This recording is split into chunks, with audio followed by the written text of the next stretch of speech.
À présent, nous parlons de culture. C'est ce lundi 27 janvier que sera lancée la 10e édition du Festival culturel Dogon Ogobanya, prévu jusqu'au 2 février à la place du cinquantenaire. Le thème retenu cette année est, je cite, dialogue entre tradition et modernité, santé, culture, environnement et architecture au service du développement. Et pour nous en parler, j'ai justement le plaisir de recevoir le président de la commission d'organisation, Pierre Andégré Togo. Bonsoir et merci d'avoir accepté notre invitation. Bonsoir, monsieur. Merci bien, c'est moi qui vous remercie.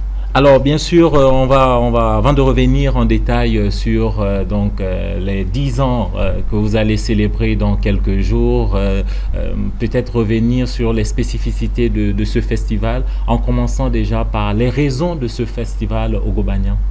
Merci bien pour cette question. Je salue tous les téléspectateurs et tous ceux qui nous suivent au Mali et ailleurs.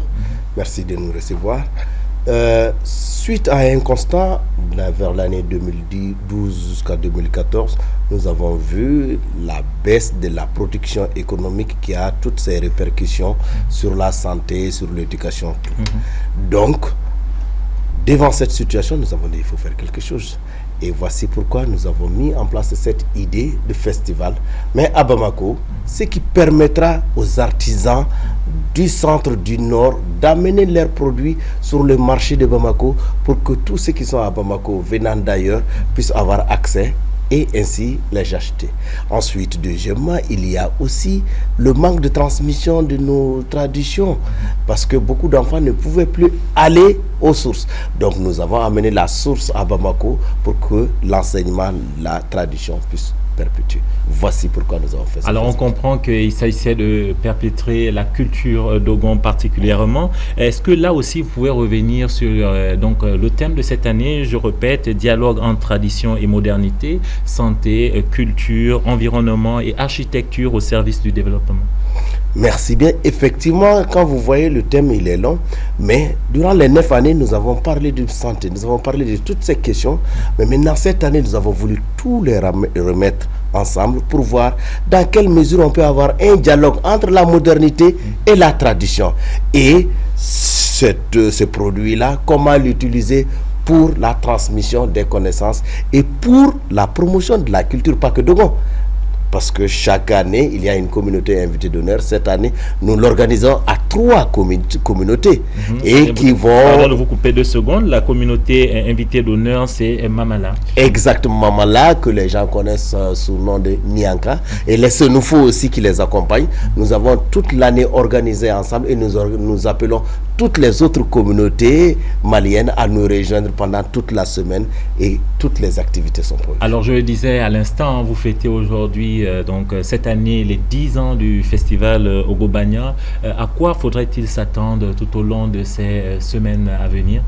Alors il y a plusieurs activités. La plus grosse activité, c'est les soirées de cohésion sociale. C'est 12 communautés maliennes qui vont se retrouver à regrouper en communauté chaque soir du lundi, mardi au mercredi, et nous allons faire passer des messages de cohésion sociale, comment résoudre les conflits, comment résoudre les difficultés avec nos solutions endogènes. C'est de ça que nous parlerons les 3 soirées.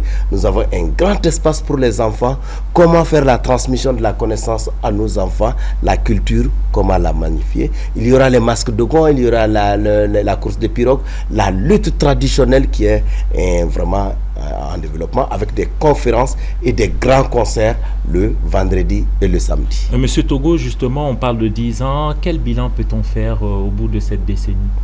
Eh bien, nous sommes satisfaits. Tenir d'abord pendant 10 ans, permettre aux artistes et aux artisans d'avoir accès au marché de Bamako et au marché international, ça c'est déjà un acquis. Ensuite, valoriser, promouvoir et protéger la production locale, notamment la tenue, notamment tout ce que vous avez, et l'enseignement de la culture. Donc ça, c'est des acquis. Alors en parlant justement d'acquis, est-ce qu'on peut avoir une idée du nombre de visiteurs par édition? Et est-ce que le fait que cette année soit dédiée à la culture, vous attendez à des choses particulières au niveau du public? Bien entendu, je remercie de passage les autorités du Mali, qui ont décrété cette année comme l'année de culture. Donc c'est la nôtre.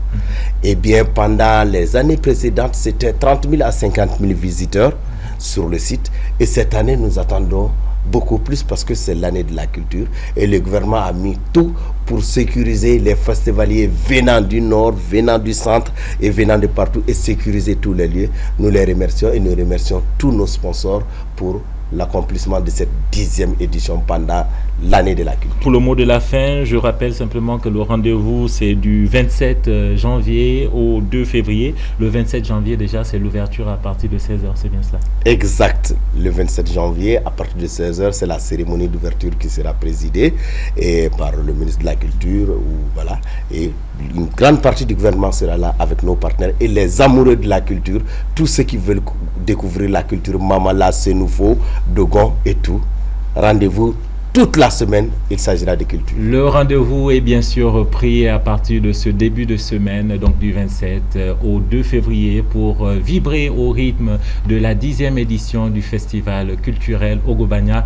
Merci, monsieur professeur Pierre Togo, d'être venu sur ce plateau. Je rappelle que vous êtes le président de la commission d'organisation du festival Ogobanya.